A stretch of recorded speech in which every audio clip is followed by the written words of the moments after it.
go to the forecast. Man, those temperatures took a nosedive, Brad. Yeah, they're falling quickly. I mean, we already set a new low for the day at 11:59, wow. And now the high for today happened here at midnight. So we will not be warmer than where we are right now for the rest of your afternoon. And look at that snow rotating around this big upper low, which is over the Great Lakes. You see how quickly the temperatures are dropping, 30s, 40s, and 50s. You can kind of see how the front has been progressing across our area. What a change from this weekend. It was 74 yesterday, 77 on Sunday, 47 tomorrow, and 49 on Tuesday. Overnight and into this morning, really, when you wake up, those temperatures are going to be frigid, down into the upper 30s. Here's the problem. It doesn't warm up. These are the highs. So you see the temperatures for the morning and the afternoon aren't too far apart. It tells you that temperatures will be falling, if not holding steady the entire day. That will be the coldest day of the season so far. There's the snow in the mountains. We'll throw the temperatures on with your futurecast. You'll see how frigid it is during the day. If we see any clouds, that would make it even colder because we won't get the sun to warm us up. Now, as we go into later tonight, which is Monday night into Tuesday morning,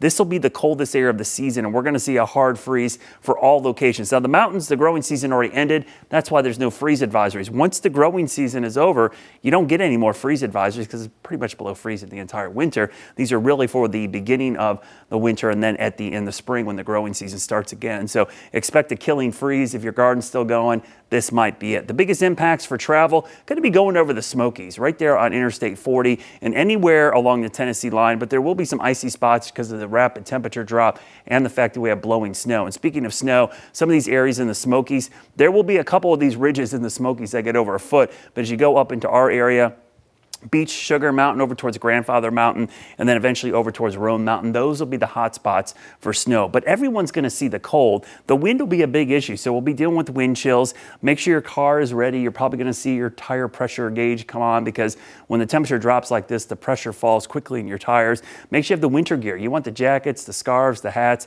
Make sure your home is ready too. Make sure you disconnect the hoses from the spigots just because water is going to freeze in the hose. You don't want that backing up into your spigot. And also make sure your furnace is ready to go and that you change those filters and you have carbon monoxide and smoke detectors. There's a freeze advisory. So this is for Monday night into Tuesday morning. So if you want to protect your plants, good time to do that right now.